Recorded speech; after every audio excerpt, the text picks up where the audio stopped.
हर हर महादेव। जय माँ सर्वमंगला।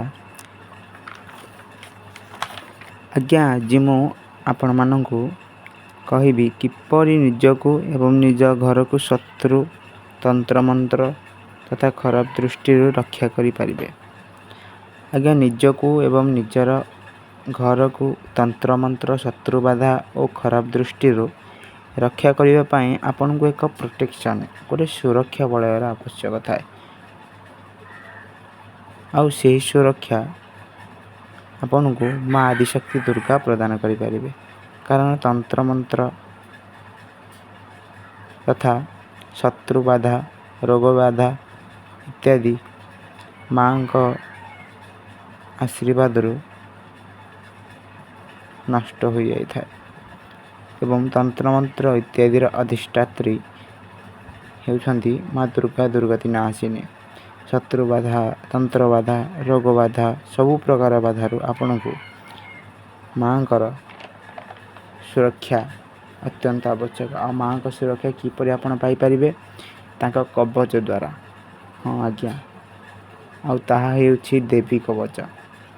आज्ञा आपण मानकु मो पूर्व वीडियो रे हनुमान चालीसा को प्रयोग करिवार विधि कहितली। सेही विधिर प्रयोग माँ कर देवी कवच रे करा जाए।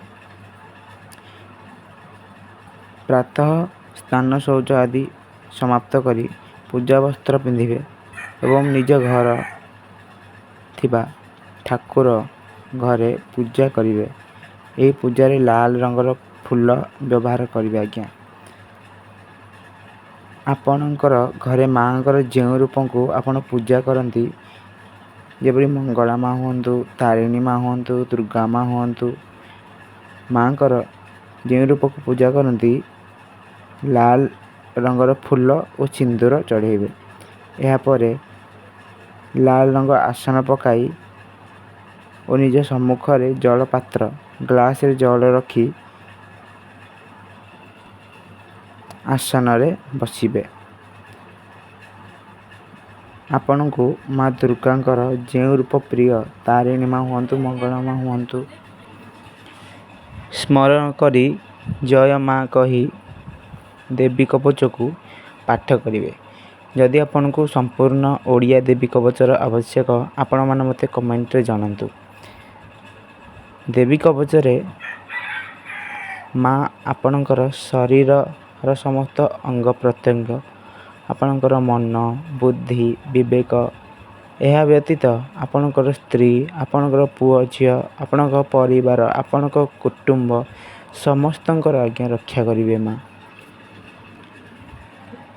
एवं आज्ञा देवी कवच रे आपण को नवदुर्गा अष्टमातृगण यह व्यतीत समस्त देवी आपणकर सुरक्षा पाई आपणक सहित रहिबा आपण को सुरक्षा बलय घेरी रखिबे। देवी कवच पाठ करिबा द्वारा माँ आपण को चारि पाखरे एक अदृश्य सुरक्षा बलय सृष्टि करिथांती जाहाकू भेदिबा एते सामान्य कथा नुह।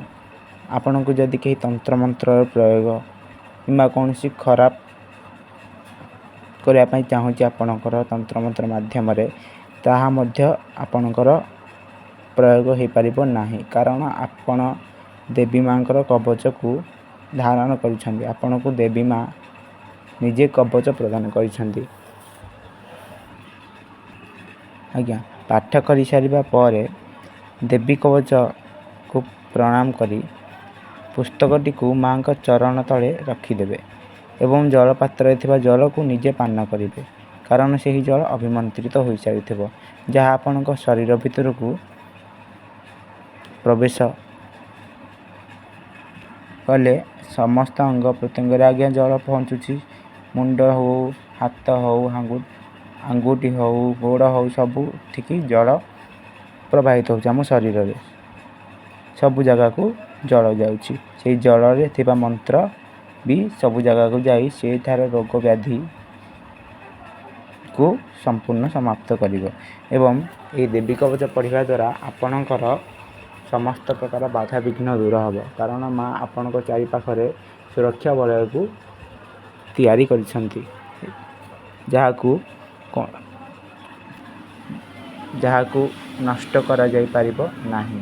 ଆଉ ଆପଣ ସର୍ବଦା ଯଦି ଦେବୀ କବଚକୁ ପାଠ କରନ୍ତି ତେବେ ଆପଣଙ୍କର ଯେଉଁ ସୁରକ୍ଷା ବଳୟ ତାହା ଅତ୍ୟନ୍ତ ପ୍ରଚଣ୍ଡ ହୋଇଯିବ, ଯାହାକୁ କୌଣସି ପ୍ରକାର ମାଧ୍ୟମରେ ଯେତେ ବଡ଼ ତନ୍ତ୍ର ମାଧ୍ୟମରେ ଭାଙ୍ଗି ପାରିବ ନାହିଁ କୌଣସି ତାନ୍ତ୍ରିକ। ଆଉ ଆପଣଙ୍କ ଶତ୍ରୁମାନଙ୍କୁ ମଧ୍ୟ ମା' ସବୁବେଳେ ଆପଣଙ୍କ ଶତ୍ରୁମାନଙ୍କ ଠାରୁ ଆପଣଙ୍କୁ ରକ୍ଷା କରନ୍ତି। ଆଉ ଶତ୍ରୁ ଯଦି କୌଣସି ଖରାପ ଆପଣଙ୍କ ସାଙ୍ଗେ କରିବାକୁ ଚାହେଁ, ମା' ତା ପୂର୍ବରୁ ଆପଣଙ୍କୁ ସଂକେତ ମଧ୍ୟ ଦିଅନ୍ତି ଏବଂ ମା' ମଧ୍ୟ ନିଜେ ଆପଣଙ୍କୁ ରକ୍ଷା କରନ୍ତି। ଆଉ ମା' ମଧ୍ୟ ଆପଣଙ୍କ ଶତ୍ରୁମାନଙ୍କୁ ଶିକ୍ଷା ମଧ୍ୟ ଦେଇଥାନ୍ତି। ଦେବୀ କବଚରେ ଆପଣ ସର୍ବଦା ପଢ଼ିବା ପାଇଁ ଚେଷ୍ଟା କରନ୍ତୁ। ଆଜ୍ଞା ଭଗବାନଙ୍କ ପାଇଁ ଆମେ ସକାଳେ ଏବଂ ସନ୍ଧ୍ୟାରେ ନିଜ ଖାଲି ସମୟରେ ସମୟ ଦେବା ଉଚିତ। ଆଉ ଏହି ଦେବୀ କବଚକୁ ଆପଣ ସକାଳେ ଏବଂ ସନ୍ଧ୍ୟାରେ 2 ଟାଇମ୍ ପାଠ କରନ୍ତୁ। ଆପଣଙ୍କ ଜୀବନରେ ପରିବର୍ତ୍ତନ ଆଜ୍ଞା ଆସିବ। ଏତିକି କହି ଆଜ୍ଞା ଏ ଭିଡ଼ିଓଟିକୁ ମୁଁ ସମାପ୍ତ କରୁଛି। ଯଦି ଆପଣ ଆମ ଚ୍ୟାନେଲକୁ ନୂଆ ଆସିଛନ୍ତି ତେବେ ମୋ ଓଡ଼ିଆ ୟୁଟ୍ୟୁବ୍ ଚ୍ୟାନେଲକୁ ସବସ୍କ୍ରାଇବ୍ କରନ୍ତୁ, ଯେପରି ମୁଁ ଏହିପରି ଭିଡ଼ିଓ ଆପଣଙ୍କ ପାଖରେ ସର୍ବପ୍ରଥମେ ପହଞ୍ଚିପାରିବ। ଏବଂ କମେଣ୍ଟରେ ନିଶ୍ଚୟ ଆପଣ ମା'ଙ୍କର ଯେଉଁ ରୂପଙ୍କୁ ପୂଜା କରନ୍ତି, ଭଲ ପାଇଥାନ୍ତି, ମା'ଙ୍କ ନାଁ ଲେଖି କମେଣ୍ଟରେ ଜଣାନ୍ତୁ। ରହିଲି। ହର ହର ମହାଦେବ। ଜୟ ମା ସର୍ବମଙ୍ଗଳା।